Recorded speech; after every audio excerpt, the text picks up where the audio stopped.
مرحبا بصغارنا الكرام، إن شاء الله تكونوا كامل بخير وبصحة جيدة. اليوم ستسمعون مني حكاية قصيرة عن البط القبيح.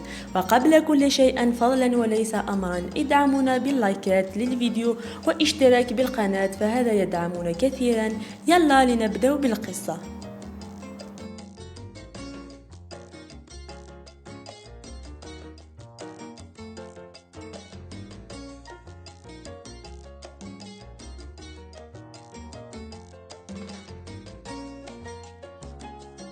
في مساء يوم صيفي مشرق، وجدت البطة الأم مكانا جميلا تحت شجرة على البحيرة لتضع بيضها، ووضعت 5 بيضات.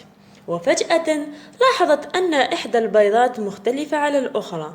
قلقت بعض الشيء وانتظرت حتى يفقسن. وذات صباح فقست واحدة تلو الأخرى، وبدأ الصغار في الخروج، وهكذا كل البيض فقست كلها ما عدا واحدة. سمع الجد بطة بأن بيض ابنتها فقسوا، وذهب لرؤية بطة الأم. أخبرته بطة الأم عن البيضة التي لم تفقس. اعتقد الجد أن البيضة تشبه بيضة الديك الرومي، لأنها كانت كبيرة جدا وفخمة. بعد أيام قليلة من الانتظار فقست البيضة الكبيرة، فرأت أن البطة ليست مثل الآخرين. كان أكبر وأبيض وقبيح. كانت الأم بطة متأكدة من أن البطة ستتغير وتصبح مثل الآخرين. وذات يوم قررت الأم البطة وأولادها الذهاب للسباحة في البركة. وكانت البطة القبيحة تسبح أفضل بكثير من أخواتها الآخرين. الأم بطة كانت سعيدة للغاية بهذا. وبعدما انتهوا من السباحة أخذت الأم بطة فراخها الصغار ومعهم البطة القبيحة إلى الفناء ليلعبوا. وعندما وصلت رأت الحيوانات البطة القبيحة، وكانوا يسخرون منه كثيرا من شكله، وقالوا له إنه يبدو قبيحا وإنه لا يشبه صغار البط الأخرى. وحزنت البطة القبيحة حزنا كبيرا. لقد غضبت كثيرا الأم بطة من الحيوانات الأخرى، لأن قالوا لها اترك البطة القبيحة تعيش وحدها، فهي لا تريد أن تترك ولدها. فقد أخبرتهم أن البطة القبيحة ماهرة في السباحة، وظنت أنها بعد أيام قليلة سيصبح مثل أخواته الأخرى. مرت أيام ولم يستمع أحد إلى بطة الأم. حتى حيوانات المزرعة ما زالت تسخر من البطة القبيحة، وحتى صغار البط الآخرين يبتعدون عنه ولا يرغبون اللعب معه. على النقيض كانت بطة الأم تبذل ما بوسعها لحمايته، ورغم أنه يبدو بائسا. بمرور الأيام كان الصغير يشعر بالحزن الشديد. ظل يبكي طوال الليل بصمت ويفكر في نفسه أنه لن يريد أحد التعامل معه أبدا، ويلوم نفسه ويقول لما هذا؟ أنا بهذا القبح لماذا لم أخرج للدنيا أشبه أقراني؟ ولم يعد يريد أن يكون في المزرعة بعد الآن. وذات ليلة هرب وقطع شوطا طويلا ونام في مستنقع موحل.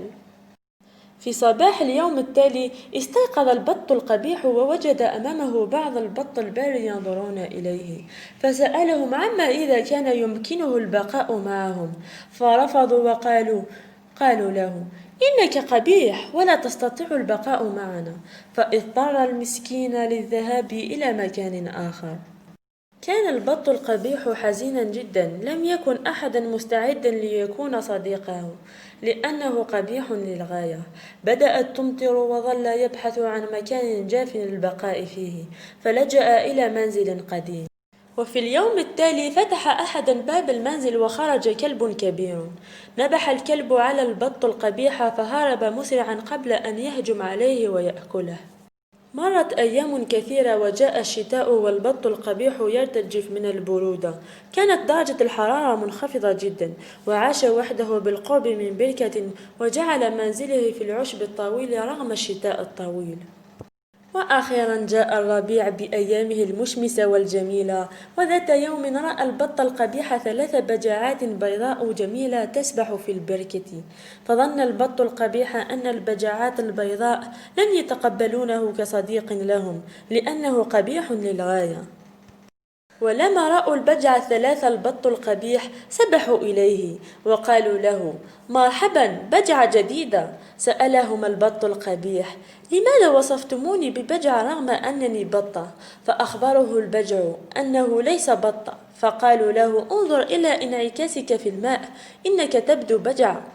كان البط القبيح سعيد للغاية بتأمله في الماء، لم يعد أبدا بعد الآن بط قبيح، فقد كان بطا قبيحا وأصبح بجعة بيضاء جميلة جدا. فقد كانوا البجع الثلاثة سعيدون كثيرا لكونهم أصدقاء مع البجع الجديد، ويسبحون جميعا في البركة. طار البجع الأربعة في السماء، فأصبحت البطة القبيحة بجعة بيضاء جميلة للغاية، وكانوا سعيدين جدا، والأطفال على الأرض يصفقون لهم بينما البجع الأربعة طارت فوقهم.